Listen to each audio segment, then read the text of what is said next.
Centro de Estudios de Historia de México, CARSO, y con mi muy querido amigo, el doctor Manuel Ramos, y que, pues como él ha dicho, tengo ya, ¿qué será? Como un cuarto de siglo, qué horror, de ser consejera del Sí, Centro sí, de sí, sí, Estudios. sí, sí, Más o sí, menos, ya cuando sí. ha vivido uno mucho, luego se le olvida qué tanto tiempo ha pasado entre un hecho y otro. Pero en Pregúntame a mí, efecto, pregúntame a mí. pero en efecto, como dijo el doctor Ramos, mi tema de investigación prioritario a lo largo de mi trabajo como historiadora ha sido el estudio del Segundo Imperio. Yo fui investigadora del Instituto de Investigaciones Históricas y no había publicado el instituto nada sobre el Segundo Imperio.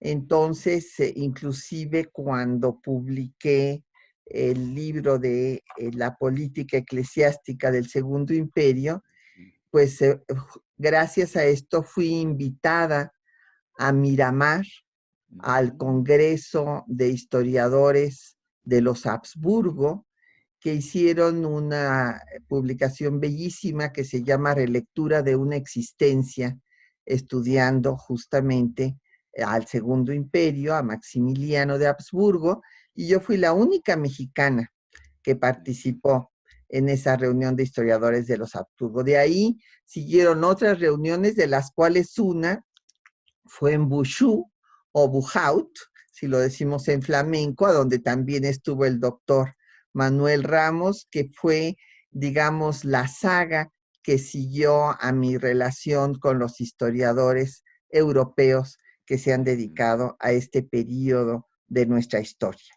Entonces, si me permiten, les vamos a compartir una presentación para hacer pues más, tener algo de textos, más gráfico el tema. Vamos a la primera lámina, en donde quisiera yo plantear esta dicotomía que surge desde la insurgencia, o sea, desde la lucha por la independencia de México, surgen dos proyectos de nación, el de la monarquía y el de la república.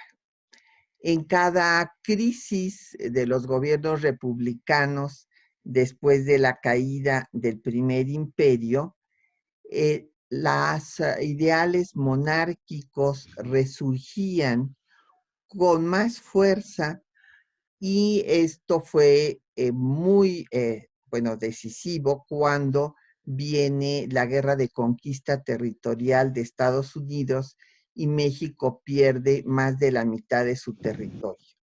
Entonces el monarquismo cobra gran fuerza y los monarquistas consideran que no va a poderse salvar México de desaparecer y pasar a ser parte, una estrella más de los Estados Unidos, si no se establece un régimen monárquico aliado de los europeos. Y así podemos entender cómo en la guerra civil que llamamos de reforma, de 3 años, esta se continúa con la intervención francesa y el establecimiento del Segundo Imperio.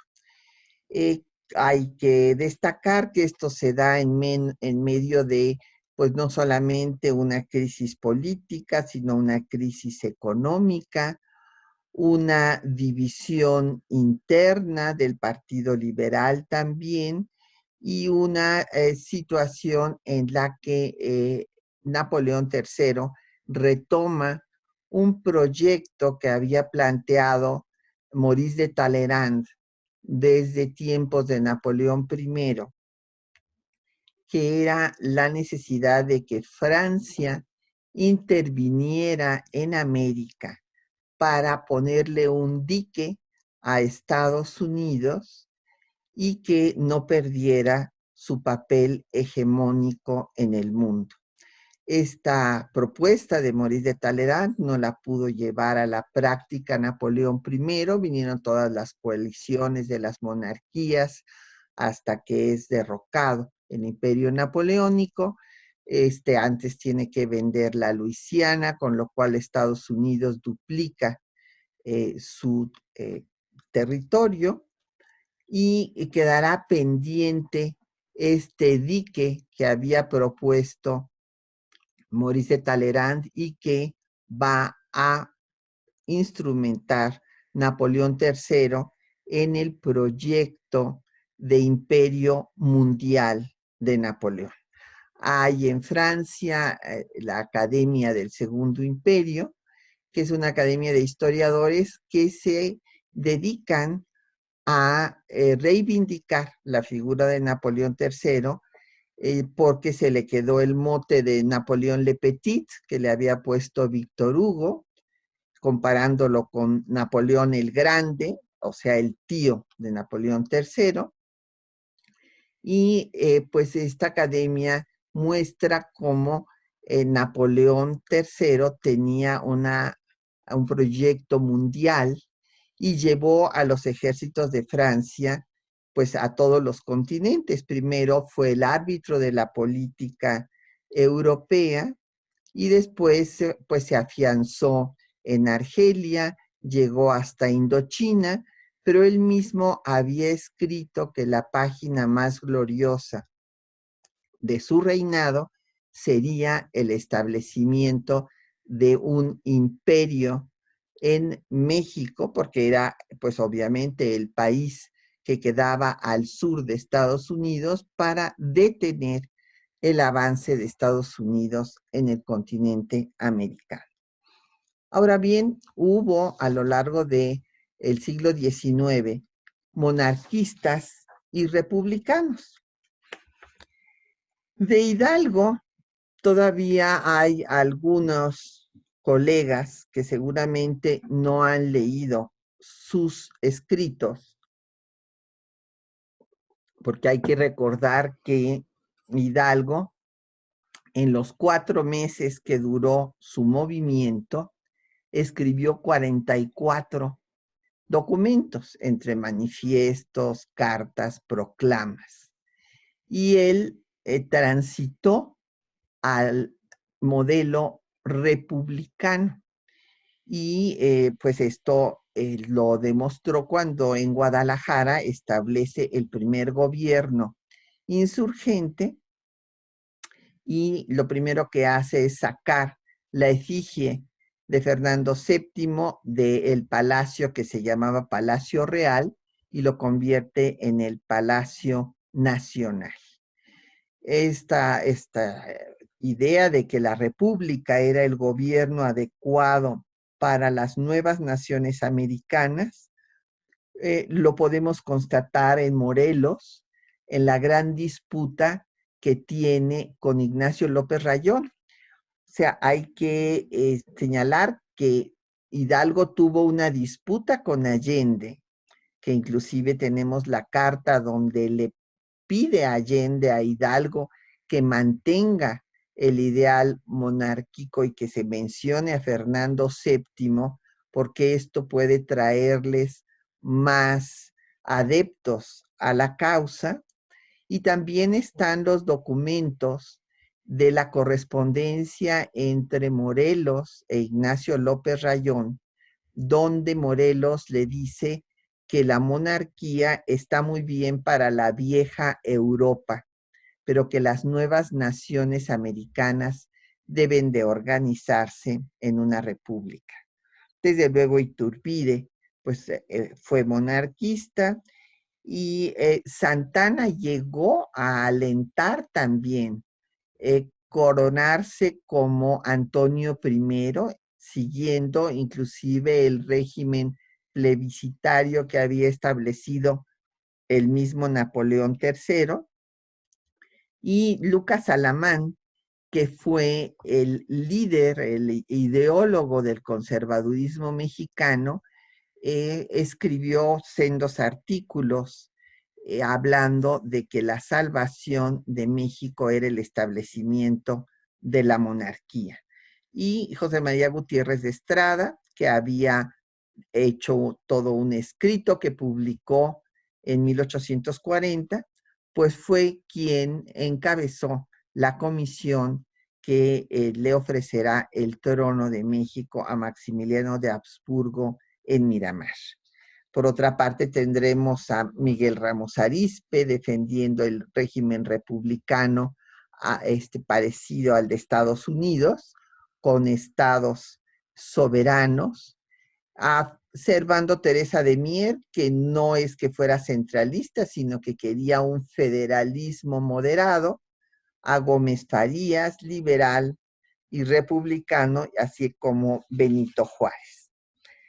En las etapas del liberalismo mexicano, déjenme decirles que yo he incluido a la reforma monárquica, porque he aquí que Maximiliano de Habsburgo fue liberal.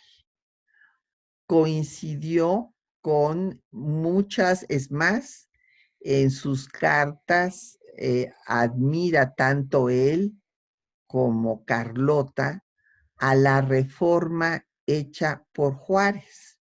Entonces, el liberalismo mexicano pues empieza con el liberalismo de Hidalgo, que sigue las ideas de la Ilustración francesa, después un primer intento reformista de Gómez Farías que pretende someter a la Iglesia a la autoridad del Estado y el ejercicio del patronato regio, Benito Juárez y Melchor Ocampo, que representan la reforma triunfante de la República Mexicana, y Maximiliano, que va a venir a ratificar esa reforma que dieron primero los republicanos juaristas.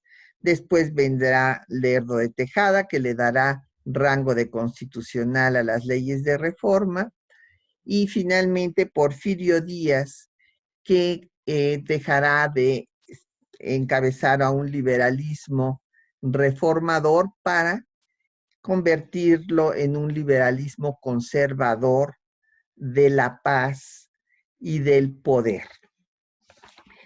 El primer imperio mexicano, y nos vamos a ir muy rápido, va a surgir, o sea, esta dicotomía monarquía o república, pues va a tener las diferentes etapas de la insurgencia, los protagonistas más destacados serán en la etapa de Hidalgo y de Morelos, pues republicanos, lo mismo que Guerrero, pero hay que recordar que no fue el proyecto de Hidalgo de Morelos el que acaba con la guerra de independencia, sino que es un movimiento diferente, que es el que se está recordando este año, con el Plan de Iguala, en el cual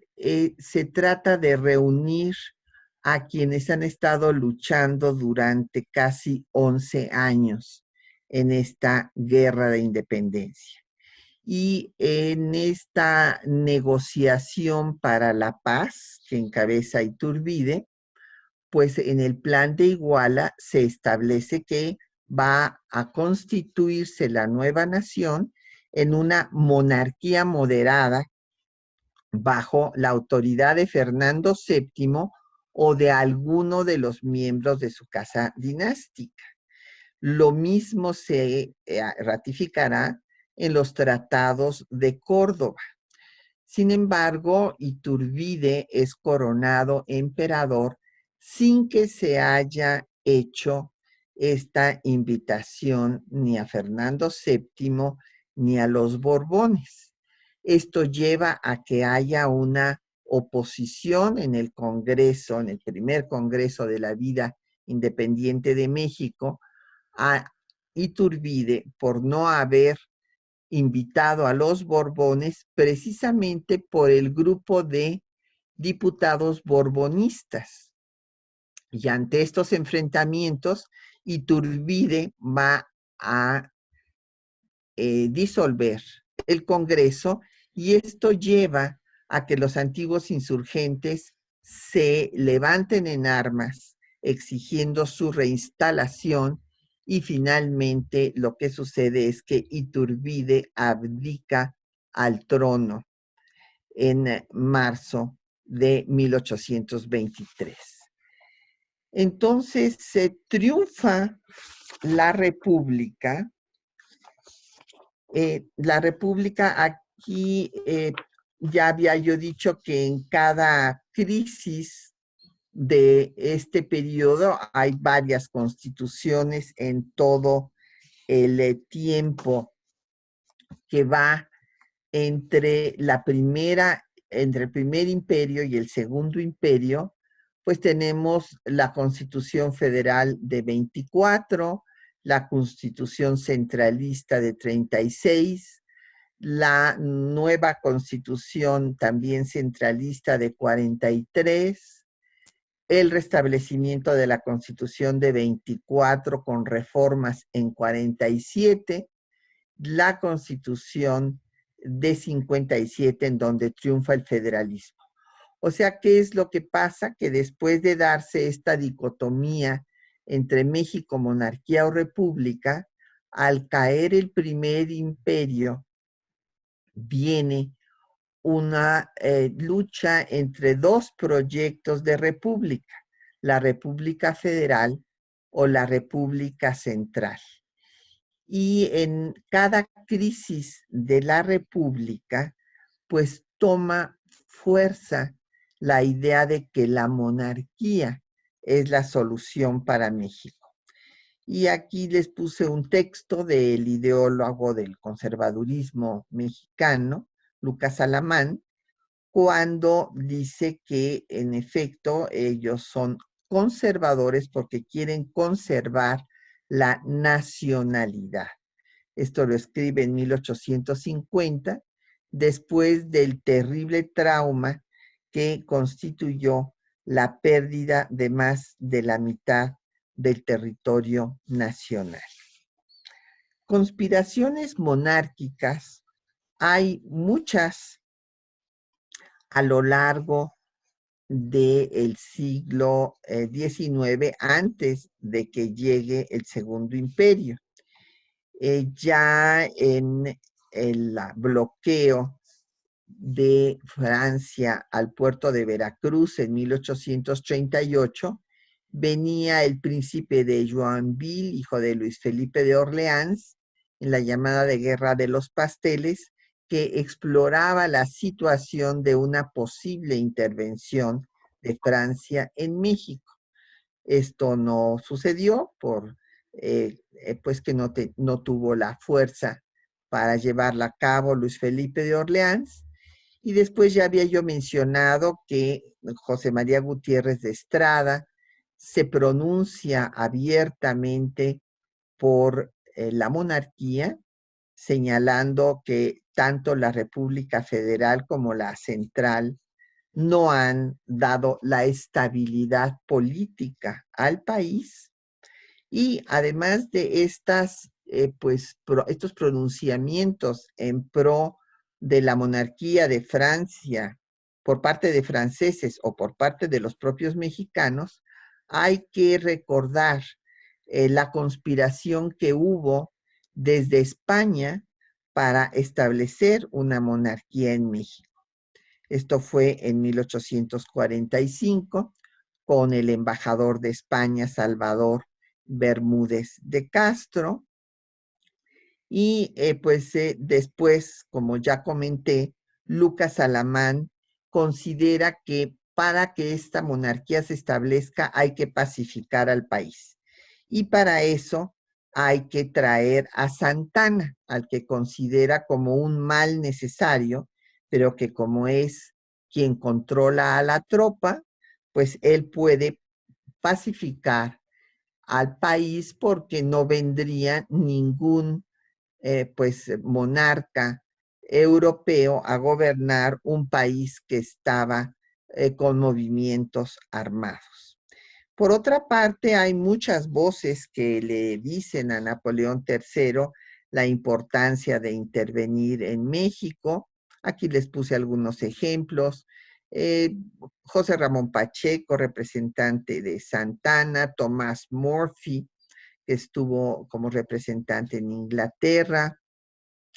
Las voces decían que si Francia no intervenía, Estados Unidos iba a apoderarse de todo el país. Hubo otros franceses, como el marqués de Radepont, que también aconsejaron a Napoleón la conveniencia de intervenir en México. Y la época santanista tuvo su final. Santana, este caudillo militar sin ideología que gobernó lo mismo con republicanos federalistas que con republicanos centralistas y finalmente llegó a gobernar sin constitución su último periodo. En total, en realidad, solo gobernó menos de un sexenio porque a él le gustaba tener el poder, pero no gobernar. Santana nos lo describe como que no resistía estar detrás de un escritorio y entonces siempre delegaba el trabajo en otras personas y se iba a su hacienda de Manga del Clavo. Pero en todos estos ires y venires, pues se fue haciendo de enemigos al suprimir libertades y a perseguir a sus enemigos o adversarios, y en ese escenario pues va a surgir el movimiento de Ayutla, encabezado por Juan Álvarez, que se va a convertir en un movimiento nacional porque se va a convertir en el asesor del mismo Benito Juárez. Él, como otros personajes, se habían ido al exilio perseguidos por Santana, como Melchor Ocampo, Juárez, José María Mata, y en el exilio se reunieron y planeaban cómo derrocar a Santana. Y como empezó este movimiento en Ayutla, pues Juárez decidió trasladarse para darle una envergadura nacional que finalmente tuvo. Triunfa este movimiento, sale Santana del poder y se va a dar una nueva constitución, que es la Constitución de 1857. En la siguiente lámina vemos que es una constitución liberal que va a desencadenar la guerra civil. Esta constitución pues contó con miembros de los diferentes grupos políticos, tanto conservadores como Ariscorreta, liberales como Ponciano Arriaga, y trabajaron durante todo un año para dar una constitución en la cual se estableció un régimen presidencial limitado, vicepresidencia, una sola cámara, o sea, le daba preeminencia al legislativo sobre el ejecutivo, declaraba que se respetarían los derechos del hombre, como ya se había hecho desde el Acta Constitutiva de la Federación de 24, y si bien no logró establecer la libertad de cultos, tampoco la prohibió y facultó al Estado para legislar en materia de cultos religiosos. Estos dos últimos puntos fueron condenados por la Iglesia, que sacó su arma más poderosa, que es la excomunión ipso facto a todo aquel que jurara esta constitución y no se retractara de ello. Ante esto, bueno, pues no hubo solución posible, estalló la guerra civil que escindió al país en dos gobiernos, el liberal y el conservador. Pero el conservador, pues animaba, como vemos en la siguiente lámina, ya la idea desde antes, el grupo conservador, antes de que muriera Lucas Alamán, porque Lucas Alamán muere en 1854, justo antes de que triunfe la revolución de Ayutla, y entonces en 1859, a principios del año, esto es muy importante que lo tomen en cuenta, porque si no vemos el orden de los acontecimientos, no los podemos entender. En ese momento, Gutiérrez de Estrada, al inicio del 59, cuando aquí estaban en plena guerra civil, pues va a ponerse de acuerdo con Napoleón III para que intervenga en México y establezca una monarquía. Era el proyecto que Gutiérrez Estrada había alentado desde 1840, después de 19 años de tocar a las puertas de las monarquías europeas, logró tener un apoyo por parte de Napoleón. En ese mismo año de 59, y esto lo podemos constatar en la correspondencia del propio Napoleón III, va a elegir Napoleón a Maximiliano de Habsburgo desde abril del 59. Mucho antes de que venga todo esto de la moratoria de Juárez y la Convención de Londres, todo esto ya estaba programado. ¿Y por qué elige a Maximiliano? Pues porque lo había conocido, tenía afinidad ideológica con él porque era un liberal también.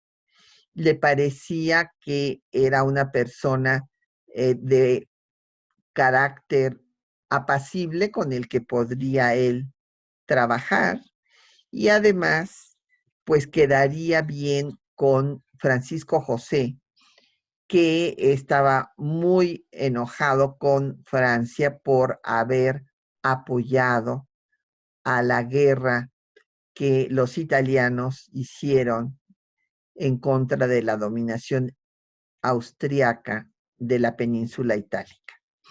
Entonces, ante esta situación, y esto lo escribe en una carta a Napoleón, las razones por las cuales eligió a Maximiliano, pues va a estar ya fraguando toda la intervención y el establecimiento del Segundo Imperio. Esta información también la conocieron Ocampo a través de Andrés Oseguera, que estaba en París y que le avisó que no sería un Borbón, sino un Habsburgo quien gobernaría México. Y ante esta situación, Gregorio Barandarian, que era el representante de los conservadores en Washington, escribió que había que darle a Estados Unidos el paso por Tehuantepec para que no fueran a reconocer al gobierno de Juárez y pudieran esperarse a la llegada de los franceses. Esta situación va a llevar a que se firme un proyecto de tratado que nunca se llegó a ratificar entre McLean y Ocampo a final de ese año, del 59, año muy importante porque en él se dan también las 4 leyes que conocemos con el nombre de leyes de reforma, en las que se separa la iglesia del Estado, se nacionalizan los bienes de la iglesia, se establece el matrimonio civil, el registro civil, se decreta la secularización de los cementerios, que a los días festivos religiosos no se podrá asistir con carácter oficial, y la última de estas leyes, que es la Ley de Libertad de Cultos Expresa. Esto, pues desde luego, va a estar en contra de lo que deseaba la jerarquía eclesiástica, y vamos a ver que esta situación va a llevar a que haya una mayor polarización en medio de la guerra civil. En estas circunstancias, de todas maneras, a pesar de que los conservadores primero habían estado ganando la guerra, pues ya para el 59 hay un equilibrio de fuerzas, y en 60 los ciudadanos en armas, que no pertenecían al ejército, porque el ejército experimentado apoyó a los conservadores y fue financiado por la Iglesia Católica. Entonces, ante esta situación, pues se hubiera creído que iban a ganar los conservadores, pero finalmente ganan los liberales, y todavía no había llegado el ejército francés, que estaba esperando la coyuntura adecuada. Y esta coyuntura va a llegar, como veremos en la siguiente lámina, en 1861, cuando inicia la Guerra de Secesión en Estados Unidos. Napoleón no quería que Estados Unidos fuera a intervenir en México, y además hay otra situación que le favorece para sus planes, que es la declaración de la moratoria por 2 años para el pago de la deuda pública exterior. Y ante esto, bueno, pues Napoleón le da cobertura a la intervención francesa, convocando a la Convención de Londres para decir que pues todos vendrán a cobrar las deudas a México, y vienen ingleses y españoles, pero en el camino, pues un diplomático mexicano, José de Jesús Terán, informa a Juárez de la situación, y Juárez deroga la moratoria.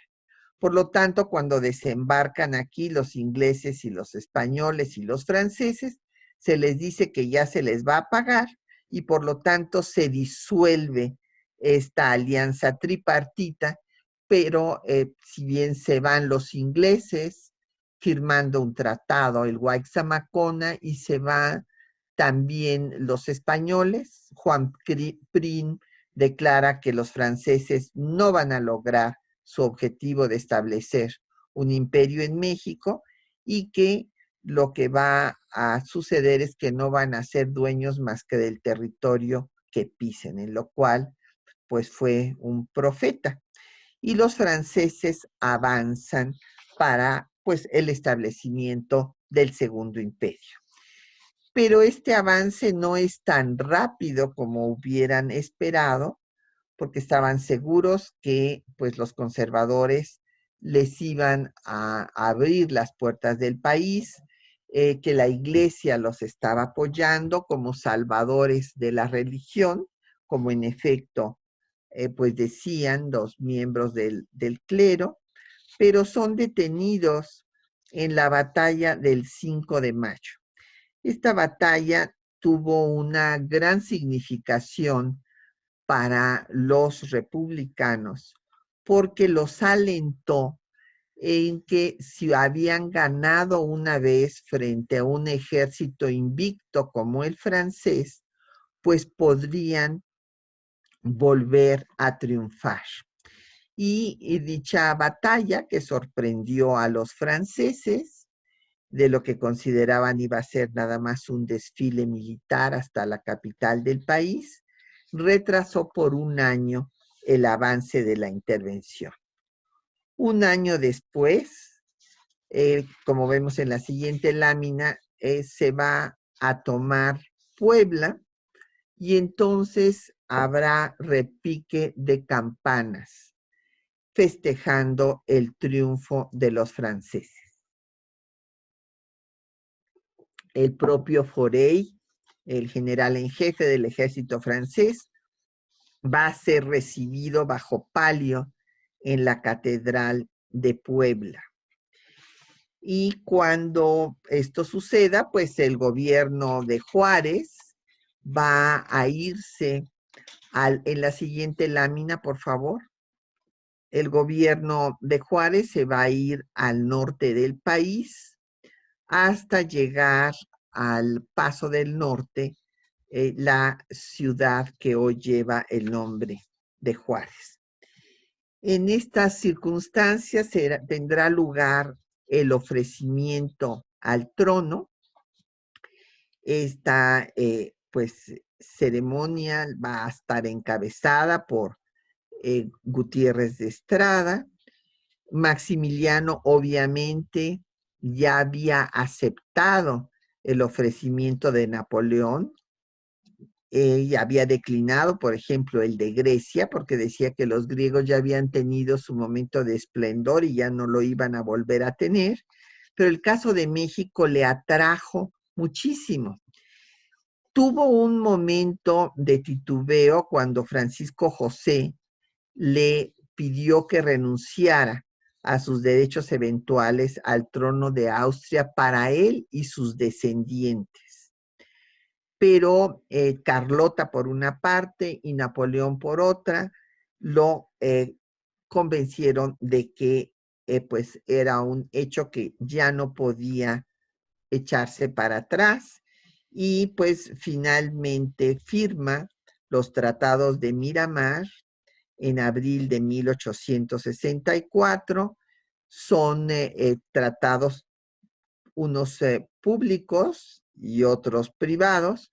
En los públicos se compromete a pagar todo lo que gaste Francia en México, cada hombre, todo, porque él estaba convencido de que México contaba con una gran riqueza.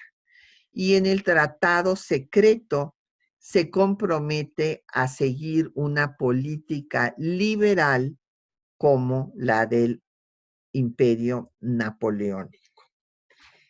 Esto pues va desde luego a ponerse en práctica en cuanto llegue al territorio nacional.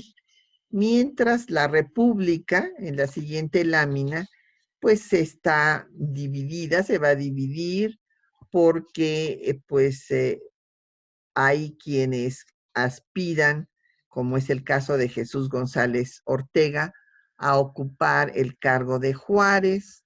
Juárez dice que pues no es momento para estar sustituyendo al Ejecutivo y bueno, claro, todo esto debilita a la República frente a la llegada del imperio. Llega Maximiliano a Veracruz. En Veracruz es recibido fríamente. Hay que recordar que Veracruz había sido la sede del gobierno juarista y había mucha simpatía por la República y por la figura de Juárez, pero cuando llega ya a la Ciudad de México es una entrada triunfal, apoteótica.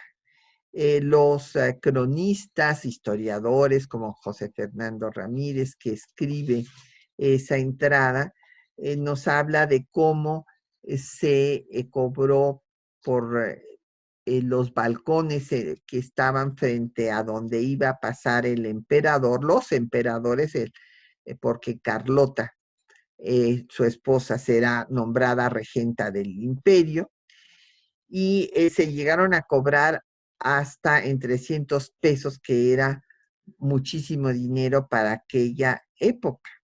Entonces fue aplaudido, hubo cronistas que decían que fue más vitoreado Maximiliano aún que Iturbide cuando entró al finalizar la guerra insurgente.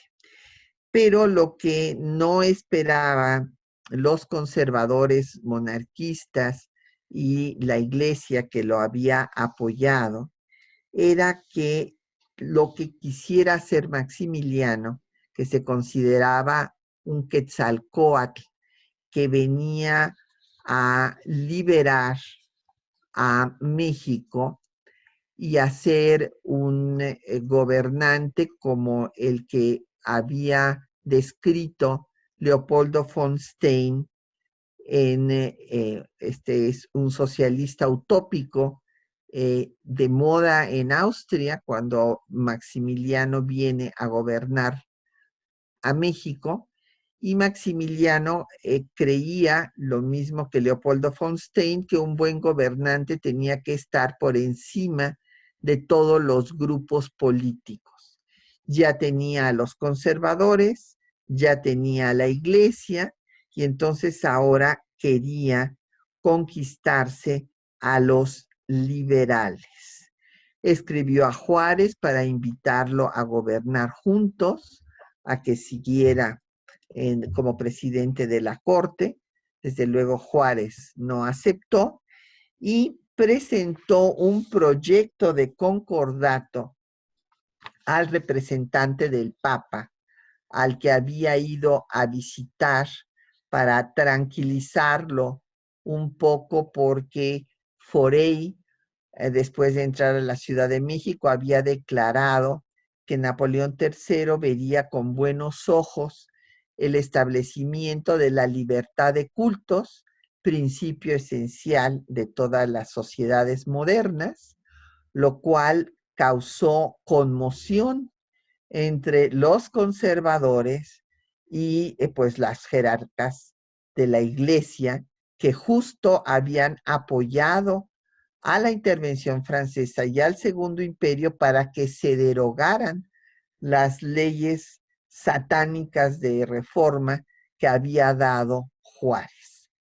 Y aquí pues está el proyecto de concordato que presenta Maximiliano, en el cual habla nada menos de que se van a tolerar todos los cultos.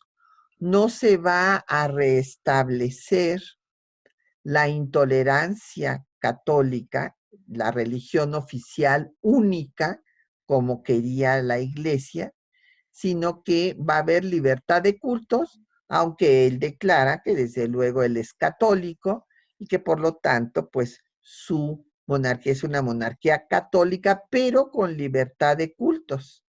Señala que los ministros del culto no deberían de cobrar por sus sacramentos, que la iglesia cedía todos los bienes al Estado, los bienes nacionalizados por Juárez, y que Maximiliano ejercería el patronato como lo habían ejercido los reyes de España, en aquella alianza que se había hecho Iglesia-Estado para la conquista territorial y espiritual de América.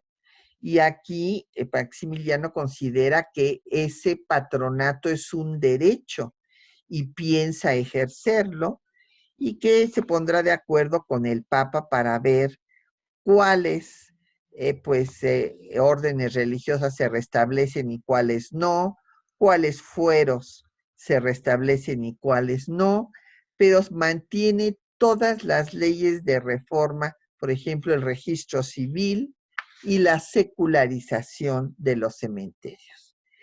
Esto, como verán en la próxima lámina, pues es una tragedia para quienes le habían ofrecido el trono, porque justamente la iglesia y los conservadores habían recurrido a la intervención francesa y al Segundo Imperio para que derogara toda la legislación de la República Liberal.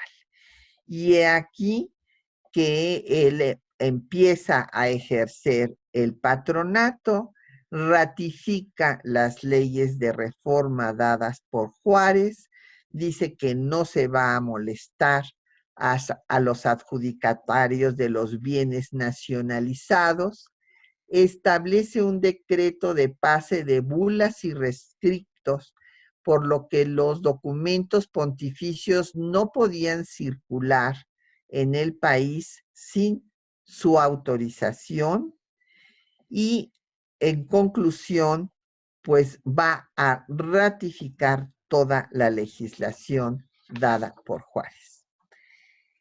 Además, también Maximiliano tenía el proyecto de hacer, bueno, no de hacerla, ya la había redactó un proyecto de constitución que se encuentra en los archivos de Viena y que está escrito del puño y letra de Carlota. Y lo que quería era convocar a un congreso y darle este proyecto de constitución, que era una constitución liberal, con 65 artículos, 9 títulos, establecía un Senado, diputaciones provinciales, y este proyecto quería que lo discutieran en un congreso. Pero su patrocinador, Napoleón III, no lo autorizó. Le escribió una carta terminante en la que le dijo que lo que debía hacer era establecer una dictadura liberal. Esto es textual.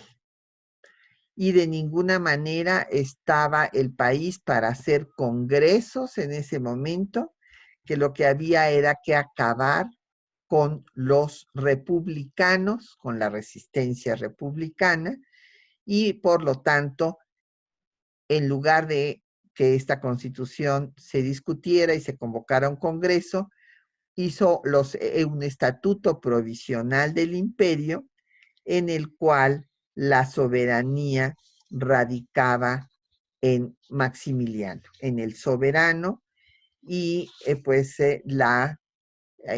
a falta del emperador, Carlota sería la que gobernaría. Es muy importante recordar que esta tercera reforma que encabeza Maximiliano, pues va a venir a darle un espaldarazo, por decirlo de alguna manera, a la reforma liberal juarista, pero desde luego decepciona a la Iglesia y a los conservadores que le habían ofrecido el trono. La Iglesia se retrae y Maximiliano solo logra que se unan a su imperio los liberales moderados. Entre tanto, la resistencia republicana pues continúa dando la batalla. Van a hacer el sistema de guerra de guerrillas que había propuesto Melchor Ocampo cuando la invasión y guerra de conquista territorial de Estados Unidos. En ese momento Ocampo fue a Querétaro, le pidió al Congreso del Estado de Michoacán, del que él era gobernador, que no se firmara el Tratado de Paz y que el pueblo se levantara en un sistema de guerra de guerrillas, puesto que no podía enfrentar directamente en batalla al ejército de Estados Unidos, y que los invasores acabarían por desgastarse, por cansarse y por irse sin lograr su objetivo. En ese momento no hubo la cohesión nacional para apoyar a Melchor Ocampo y esto no se hizo. Melchor Ocampo murió en 1861, bueno, fue ejecutado por los conservadores por haber sido redactor de las leyes de reforma, y es lo que va a ser la resistencia republicana frente a la intervención francesa. Se organiza el Ejército del Norte con Mariano Escobedo, el de Oriente con Porfirio Díaz, el del Centro con Riva Palacio, el de Occidente con Ramón Corona, y no logra el ejército francés acabar con esta resistencia republicana a todo lo largo y ancho del país. En esas circunstancias, el imperio se debilita y vamos a tener que en 66, un año antes, fíjense, de su retiro, ya vendrá el enviado de Napoleón III a avisarle a Maximiliano que va a retirar a su ejército. Esto es un golpe terrible para Maximiliano porque Maximiliano había mandado a los generales más destacados de los conservadores lo más lejos que había podido. A Miramón lo mandó a Prusia a estudiar táctica militar, a Márquez lo mandó a los santos lugares para que hubiera una capilla de nombre del Segundo Imperio, pero cuando Napoleón anuncia que va a retirarse, pues lo primero que hace es mandar una serie de enviados para pedirle a Napoleón que no retire al ejército. Uno de ellos, pues va a ser precisamente la propia Carlota, porque Carlota no lo deja renunciar. Ya Maximiliano empieza a pensar en la abdicación y decide irse, y ya sabemos que Carlota pues no va a lograr convencer a Napoleón III. Se le había complicado ya el escenario en Francia y ante la desilusión, Carlota va a empezar a tener delirios de persecución y su hermano la va a recluir en el castillo de Buchau o de Buhaut, que entre otras cosas, pues esto le favorecerá porque pues se quedará con los recursos que tenía Carlota. Ante esto, pues vendrá ya la caída del fin de este sueño imperial, la oposición en el Congreso de Francia crece en contra de lo que llamaban la aventura imperial de Napoleón. Se había gastado mucho, no se veía el final, no se había recuperado nada de recursos. Además, pues ya había terminado la guerra de secesión en Estados Unidos y pues Napoleón no puede mantener aquí más a su ejército y cumplir con los tratados de Miramar. Y además había ya crecido la fuerza de Prusia en Francia, que va a derrotar al imperio austriaco a finales de 1866. Ante todo esto, pues lo que hubiera sido la página más gloriosa de Napoleón, del imperio de Napoleón III, se convierte en el inicio de su caída. Como les decía, Maximiliano pensó en abdicar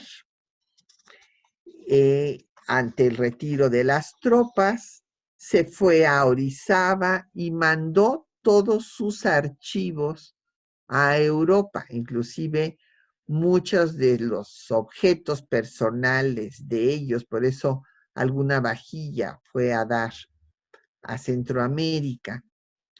Y el hecho es que en Orizaba, Maximiliano reúne a pues los ministros y las autoridades eclesiásticas que lo habían apoyado, pues para plantearles su abdicación. Sin embargo, ellos le piden que se quede. En estas circunstancias, pues Maximiliano regresa a la Ciudad de México, pero después hay unas diferencias entre las recomendaciones de Márquez.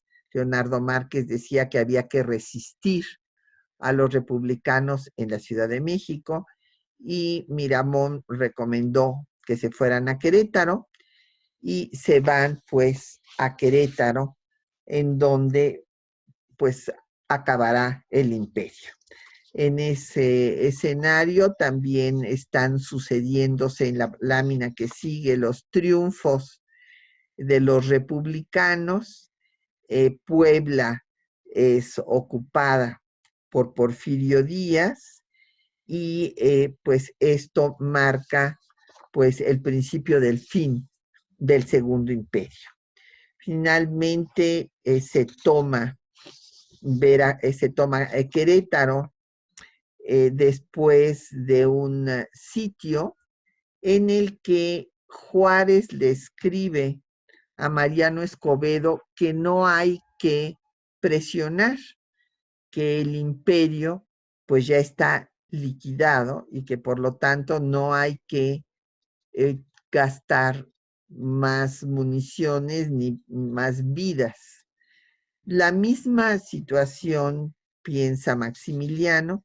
Maximiliano le escribe a Juárez, quiere que haya un congreso y que en este congreso pues ya sabía él que se iba a decidir que México optaba por la república y entonces él quería tener una salida digna para regresar a escribir sus memorias a Miramar, como le escribió, le dijo a su secretario Placio, pero pues desde luego Juárez no aceptó y finalmente entrega su espada a Escobedo y después se va a hacer el juicio en el que pues Maximiliano, Miramón y Mejía son ejecutados en el Cerro de las Campanas de acuerdo a la ley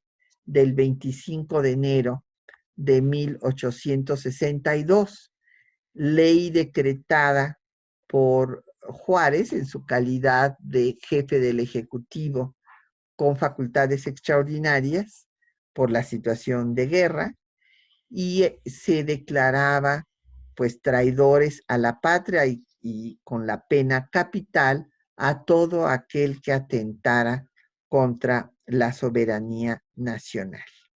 Después Porfirio Díaz entró en la capital del país y posteriormente lo hizo Juárez en julio de 1867, un 15 de julio.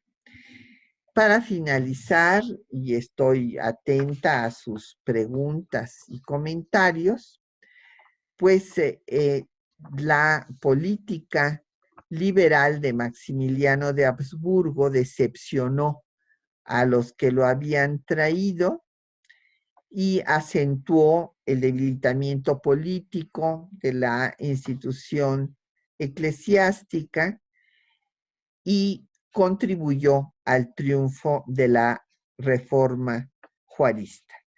Con la caída de la monarquía de este segundo imperio, se desapareció pues la dicotomía México, monarquía o república y ya no se ha vuelto a plantear que se establezca una monarquía en México.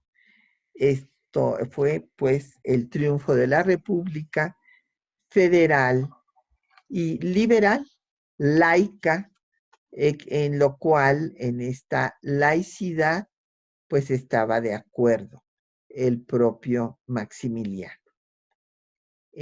Estoy atenta, pues, muchas gracias por su atención y estoy atenta a sus preguntas y comentarios. Muchísimas gracias.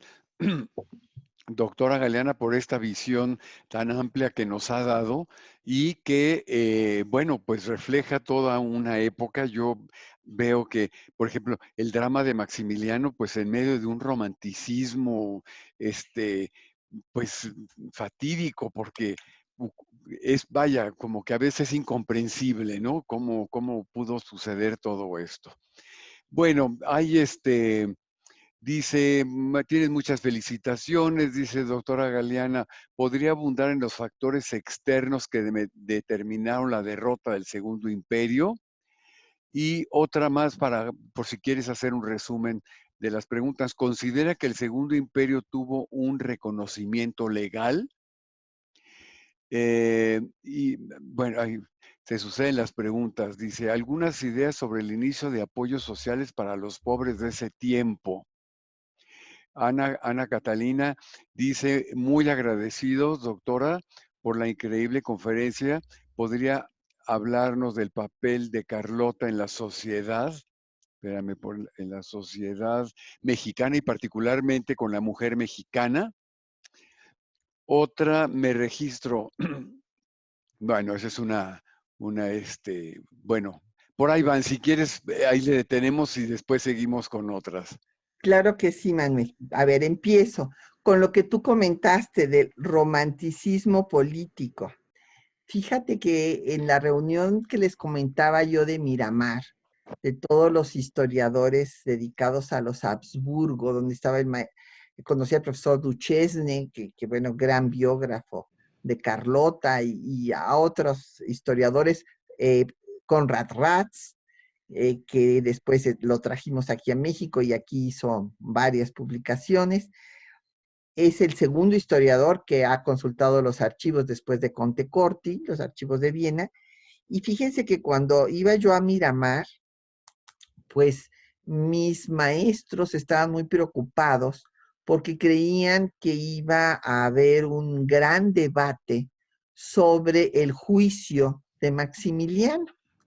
Y entonces, pues mi ponencia era sobre la política eclesiástica de Maximiliano, no del juicio.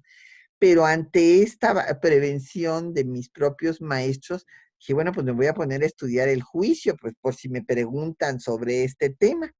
Pero no, ellos no entendían perfectamente las razones del juicio y el que Juárez no hubiera dado el indulto, eso no fue tema.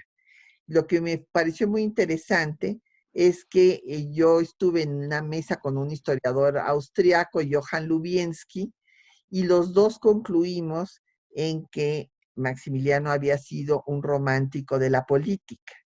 En efecto, él quiso ser un Quetzalcóatl y creyó que sí iba a poder atraerse a los republicanos, y quien le escribió una carta cuando ya estaba después del fracaso con el Papa allá en Europa, Carlota, que quería que el Papa intercediera para que Napoleón no se llevara al ejército y demás, que ya tenía estos síntomas de delirio de persecución.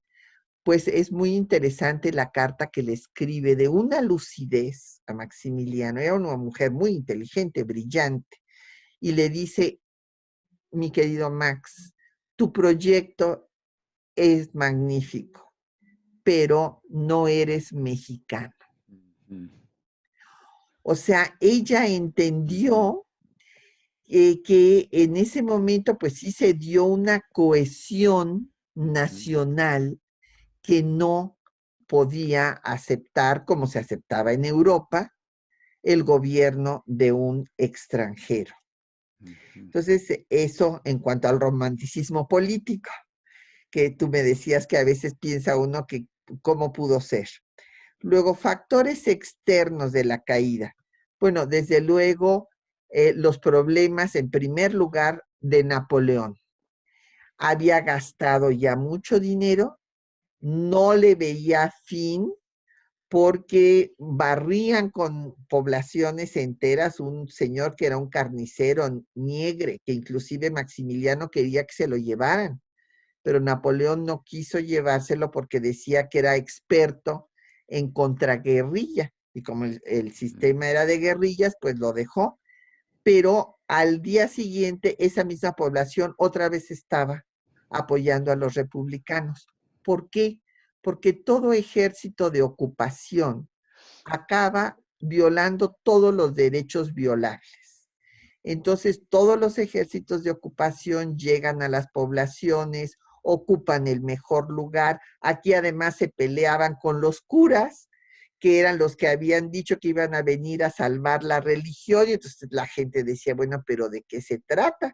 Pues no que venían a salvar a la religión católica que perseguía a Juárez. Entonces, ante esta situación, pues Napoleón III se da cuenta de que no va a poder consolidar el imperio y que tiene que salirse pronto, sacar al ejército, porque se le estaba complicando la cosa en Europa por el poder prusiano. Entonces, y la oposición interna en el Congreso francés. O sea, todo esto pues es decisivo para que Napoleón saque al ejército y con esto pues se caiga el imperio. Y por otra parte, el tema de que se acabe la guerra de secesión y que Estados Unidos ya esté en posibilidades también de intervenir, porque antes, aunque se habían declarado neutrales, pues no eran tales, le vendían las armas a los franceses y no se las vendían a los republicanos porque querían tener contentos a los franceses y que no fueran a querer intervenir en la guerra de secesión, apoyando a los sureños.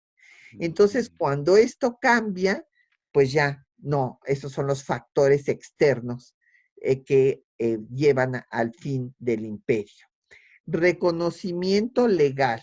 A ver, la Constitución de 57 fue una constitución elaborada durante un año por representantes de todas las fuerzas políticas.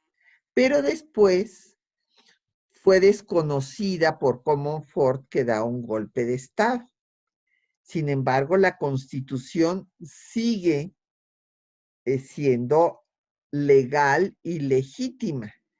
Y entonces, a falta de Comonfort, Juárez, como presidente de la Corte, ocupa la presidencia de la República Mexicana. Ahora bien, la legalidad, pues, ¿quién se la da al imperio? Pues los países, las monarquías europeas que lo reconocen. Lo reconocen las monarquías europeas y lo reconoce Guatemala y lo reconoce el imperio de Brasil también. Pero pues esto es una, digamos, es ilegal frente a la existencia de un gobierno constitucional republicano. El apoyo a los pobres. Sí, Maximiliano tenía, como les decía yo, mucha influencia de un socialista utópico, Leopoldo von Stein, que abogaba porque los hacendados, los patronos ayudaran a las personas que trabajaban para ellos. Y entonces Maximiliano dictó la ley de abolición del peonaje. Esto es que los peones que pues se endeudaban y se convertían prácticamente en siervos de la gleba, que no se podían ir de la hacienda donde trabajaban porque pues sus deudas las heredaban sus hijos y sus nietos y ahí estaban para el resto de sus vidas hasta que pagaran esas deudas. En la ley de abolición del peonaje, Maximiliano establece que las deudas no pueden heredarse. Y entonces esto es un apoyo, desde luego, para los desposeídos. Carlota.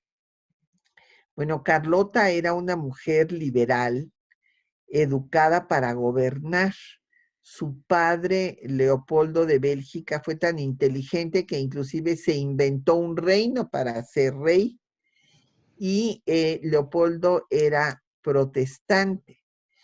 Sin embargo, pues la educación de Carlota fue católica, pero era una católica muy liberal. Por eso Maximiliano en una carta dice que si él es liberal, Carlota es roja. Así pone textualmente, que es radical. Y en sus cartas, Carlota decía que lo peor que había encontrado en México era a los jerarcas de la iglesia, que se dedicaban a hacer política y que no les enseñaban la religión católica a los mexicanos. En cuanto a las mujeres, tenía una opinión pobre de las mujeres mexicanas, porque les preguntaba una serie de cosas y ellas no sabían explicarle, qué sé yo, quién había construido la Catedral de México, cosas que preguntaba y que después le escribía ella en sus cartas a Eugenia de Montijo, son muy interesantes, y le dice que pues las mujeres mexicanas se dedican a las fiestas y a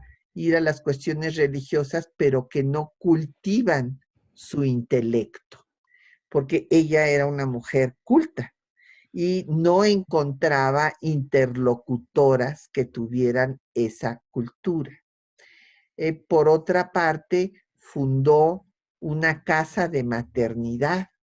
Fue muy importante, una casa para atender a las mujeres de escasos recursos en el alumbramiento de sus hijos. Muy bien. Bueno, Rodrigo Jaramillo dice, ¿usted considera que las logias masónicas a las que pertenecían Juárez tuvo influencia en la falta de negociaciones entre Juárez y Maximiliano? No, o sea, sí, Juárez fue masón del rito nacional mexicano, con el nombre, ingresó inclusive con el nombre de Guillermo Tell, y hay quienes han escrito que Maximiliano también era masón, y esto fue desmentido por los propios austriacos, porque resulta que Magnus, el representante de Austria, cuando Maximiliano ya está en las Capuchinas, preso, lo va a visitar creyendo que era masón y resulta que le hace el saludo masónico y Maximiliano no se lo sabe contestar. Entonces Magnus escribió que no era masón. Y esto fue un tema muy bien estudiado por Konrad Ratzen, La huella de un desconocido, también. Entonces, pues el tema de las logias masónicas tuvo importancia, pero más en la primera mitad del siglo XIX que en la segunda mitad. En la segunda mitad, en ese sentido, pues no, los conservadores y los liberales, los monarquistas y los republicanos, pues había logias de todos tipos y no fue un elemento, desde mi punto de vista, que influyera en forma decisiva en este periodo. Muy bien. Ana Silva dice, te pregunta que el tratado Guayxamacona fue rechazado por el Congreso a causa del artículo que habla sobre la presencia de enviados ingleses en las aduanas. Si hubiera sido aceptado, ¿cree que hubiera cambiado en algo el inicio de la guerra? No, yo creo que no, porque los ingleses no estaban interesados en intervenir. Acuérdense que ellos tenían una relación muy interesante con Estados Unidos. Entonces, por decirles, un tema central fue el tema de Tehuantepec y el paso interoceánico. y primero los ingleses hicieron un pacto con Estados Unidos para compartir cualquier paso interoceánico que se hiciera en el continente, ya fuera en Panamá, en Nicaragua o en Tehuantepec. Entonces, esta relación de los ingleses con Estados Unidos hacía, aunque Estados Unidos estuviera en su guerra, que no iban a actuar en contra de esta alianza, digamos, que había tácita entre los dos países. Ujú. Adriana Montes dice, qué bien explicado, mil gracias, doctora Galeana. La maestra Luz María Silva dice, en el Tratado de Miramar se establece que Francia retiraría las tropas. ¿Las retiraron antes o por qué termina siendo una sorpresa la retirada del ejército francés? Sí, la retiran antes. Ese era el punto. La retiran, pues que imagínense que desde enero de 66 ya manda Napoleón III avisar de que se vaya preparando Maximiliano a formar su propio ejército porque él se va a tener que retirar. Y los últimos efectivos franceses salieron hasta 67, o sea, tardó más de un año el proceso, pero en efecto, este anuncio desde 66, pues sí, era anterior a lo que se había dicho porque se había acordado que se retirarían en cuanto se hubiera consolidado ya el ejército imperial. Ujú. Simón Valderas dice, ¿qué papel tuvo Carlota en el gobierno imperial y el desarrollo de la población indígena? Bueno, Carlota, como ya había yo dicho, en el Estatuto Provisional del Segundo Imperio, se le pone oficialmente como la regente del imperio.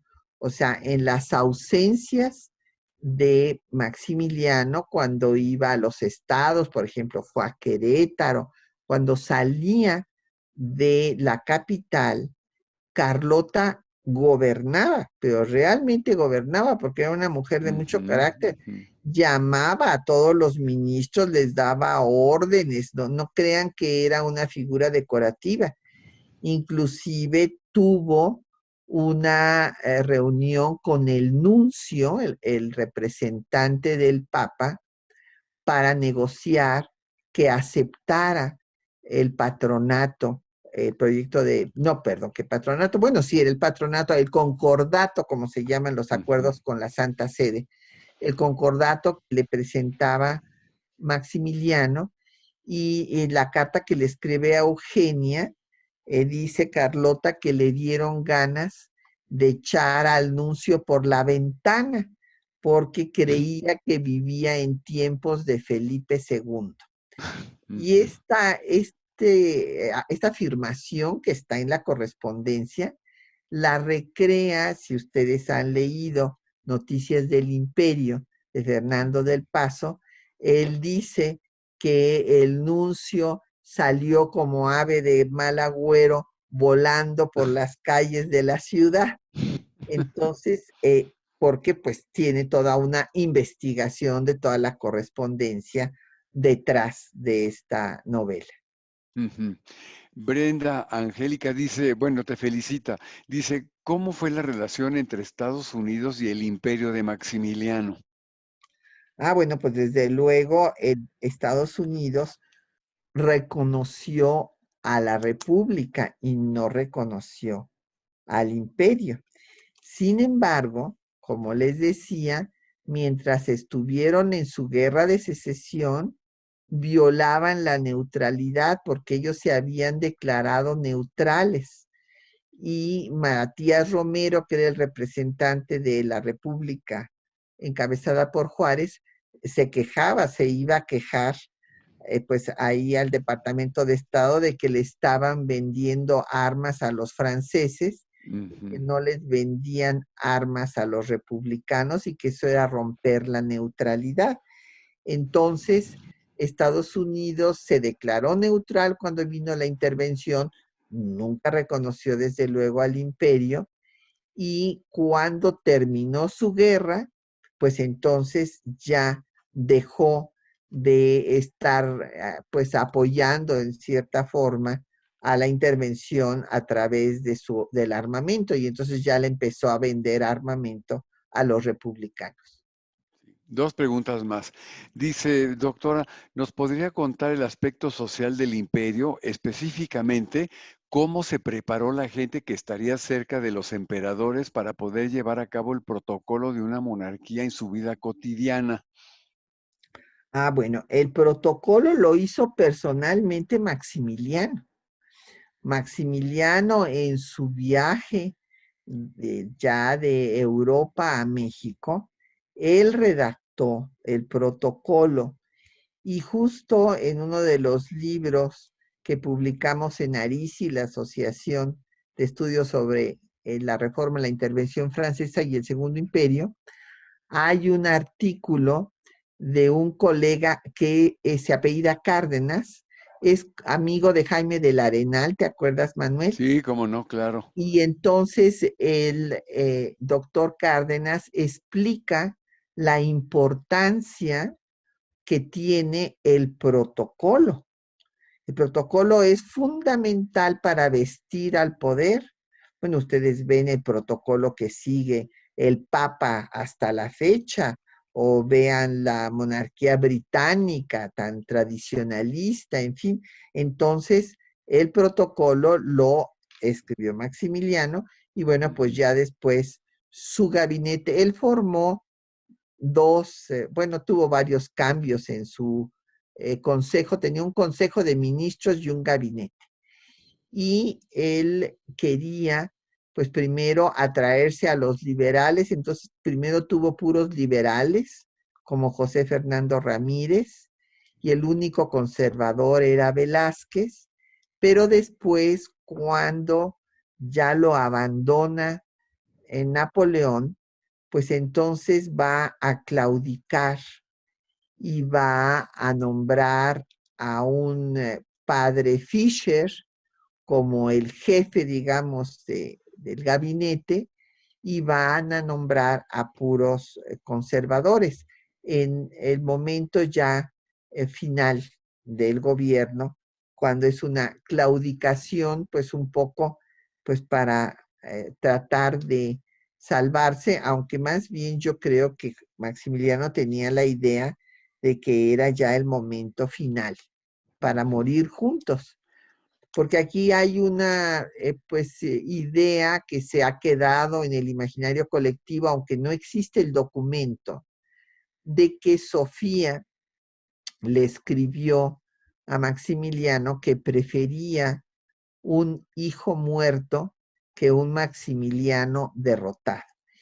Esto no existe el documento, repito, para que pruebe que esto realmente lo escribió Sofía, pero sí es una síntesis de la importancia que tenía para un Habsburgo el honor, Claro. que sí era fundamental morir con honor. Y así murió, ¿verdad? Así es. Sí, sin duda. Bueno, una más dice, ¿podría recomendarnos, doctora, una bibliografía de fuentes primarias que aún se puedan conseguir y una bibliografía en general? Bueno, de fuentes primarias, les recomiendo que lean la publicación de Conte Corti, en donde están algunas, no todas, pero hay correspondencia traducida, que Ujú. para que vean las fuentes originales, o sea, lo que escribieron Maximiliano y Carlota. Y pues en bibliografía les recomiendo La fascinación por el imperio, Claro, que está digitalizado. que está digitalizado en el Centro de Estudios Carso, y pues todo depende qué aspectos les interesen. Por ejemplo, hay otro libro que publiqué bueno, hubo una reciente edición de siglo XXI, que es la política eclesiástica del Segundo Imperio, pero con una serie de textos que he publicado después, como una semblanza biográfica de Carlota. Carlota fue roja, esta frase que dijo, escribió Maximiliano en alguna ocasión, y les recomiendo la bibliografía de Konrad Ratz. En cuanto a los textos de Arisi, de esta asociación de historiadores europeos y los mexicanos que trabajamos estos temas, hay una obra que les puede resultar interesante que se llama Encuentro de Liberalismos, que fue resultado del congreso que hicimos allá en Bushu, en Buhaut. Buhaut, sí. Y entonces ahí se ve cuál era el liberalismo de Maximiliano, cuál era el liberalismo de Napoleón, cuál era el liberalismo de Carlota, los diferentes liberalismos, el liberalismo de los Habsburgo y también el liberalismo mexicano, y las convergencias y divergencias. Sí. Luz María Silva dice, los datos del Museo de la Mujer, por favor. Con mucho gusto. Sí. El Museo de la Mujer está en Bolivia 17, en el centro histórico. Está a 2 cuadras de la Plaza de Santo Domingo. Entonces, si ustedes van por Brasil, en 2 cuadras después de la Plaza de Santo Domingo está la callecita de Bolivia, y en el 17 ahí tienen el Museo de la Mujer. Tenemos una página, museodelamujer.org.mx, y también hacemos una serie de actividades virtuales por si quieren seguirnos. Y yo te las puedo mandar también, Manuel, para que se las pongas. No sé si hay un Classroom o alguien para... Claro. Así le decimos en las clases ahora virtuales. Claro, claro. Óyeme, es que van 2 veces que pregunta Marta Silva. Dice, ¿por qué no tuvo continuidad la corriente juarista? Dice. ¿Juarista en dónde? ¿Cuándo? A ver, bueno, vamos a ver.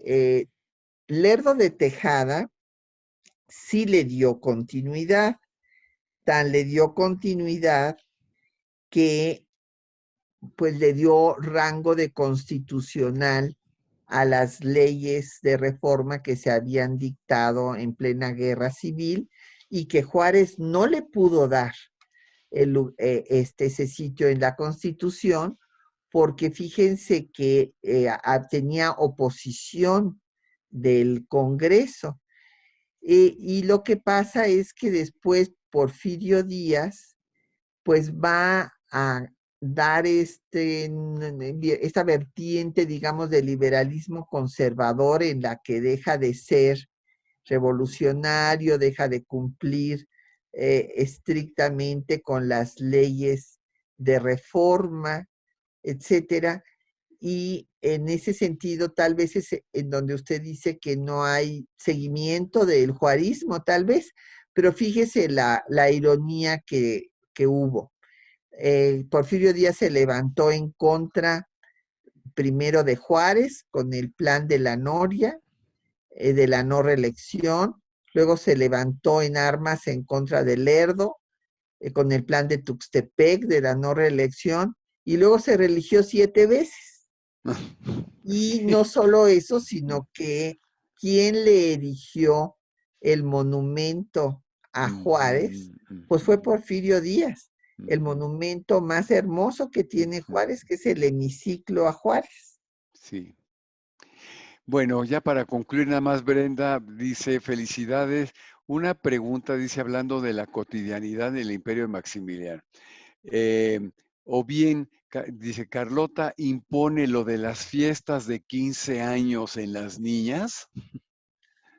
Bueno, no es que lo imponga, pero sí viene desde ahí pues esta tradición, porque una tradición que había en las monarquías europeas de lo que se llamaba la presentación en sociedad de las jovencitas, y en efecto, pues se queda esta tradición desde el Segundo Imperio. Sí, en efecto, hay muchas cosas que se quedan en Claro, nuestra cultura sí, también de este imperio, la impronta europea sí. de ese periodo.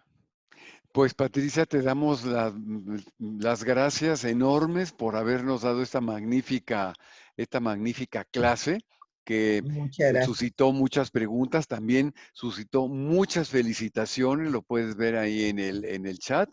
Y pues a nombre del Centro de Estudios de Historia de México, Fundación Carlos Slim, del Museo Sumaya y de la Universidad Anáhuac, que somos los que hemos programado este curso, pues te damos las gracias y pues a visitar el Museo de la Mujer, porque además es muy hermoso, es muy interesante, muy didáctico también, y es una sorpresa porque también es la restauración de una casa antigua y que según me decías también acaban de ampliarla, ¿verdad? Para Así es. conferencias. Sí, para tener ya una biblioteca, porque antes teníamos un Además, centro de claro, documentación muy chiquito y sí, ahora un lugar para exposiciones temporales más grandes que también va a servir de auditorio, porque también antes estábamos muy, pues, constreñidos a un espacio pequeño. Y sí. esto ya, ahora que vuelva, pues esperamos pronto la normalidad, que ya superemos Y esta esperemos, esperemos. terrible pandemia, pues les esperamos en el Museo de la Mujer, pero mientras tanto, pues vean en nuestra página www.museodelamujer.org.mx. Ahí pueden encontrar todo lo que hacemos. En Twitter estamos en @Museo de la Mujer y en Facebook https://facebook.com Museo de la Mujer México. Así es que por cualquiera de las vías. Pues hay que ir. Está abierto, ¿verdad? Ahora se puede visitar. No, ahorita no está abierto todavía. Ujú. Lamentablemente, pues ya ven que acabamos de regresar a este semáforo amarillo otra vez en la Ciudad de México. Sí, Y entonces la universidad, este es un museo universitario, también estamos pues auspiciados por la Universidad Nacional Autónoma de México y hasta que ellos pues nos digan que ya está abierta la normalidad. Ahorita en la UNAM hay unas cuantas personas, está todavía la situación, no hay clases, por ejemplo, yo doy las clases virtualmente en la Facultad de Filosofía y Letras, así es que yo espero, pues a ver si después del verano, que son, y ya ojalá. lo podamos abrir, pero por lo pronto, pues en forma virtual, esperamos que nos visiten. Pues muchas gracias. También agradezco la presencia virtual de los 90 alumnos que nos siguieron con todas las felicitaciones que te han enviado. Y pues nuevamente muchas gracias, Patricia. Y nos vemos pronto, espero, ya Claro que sí. presencial y no virtual, allí en el centro de estudios, ¿verdad? Claro que sí, Manuel. Pues muchísimas gracias a ti y a todas y a todos los que nos siguieron. Muchas gracias, muchas gracias. Cuídense mucho, que todas y todos estén bien. Claro, y nos vemos el jueves aquí en para la continuidad del curso y que tengan buena noche. Buenas, Nuevamente, gracias. Hasta luego. buenas noches.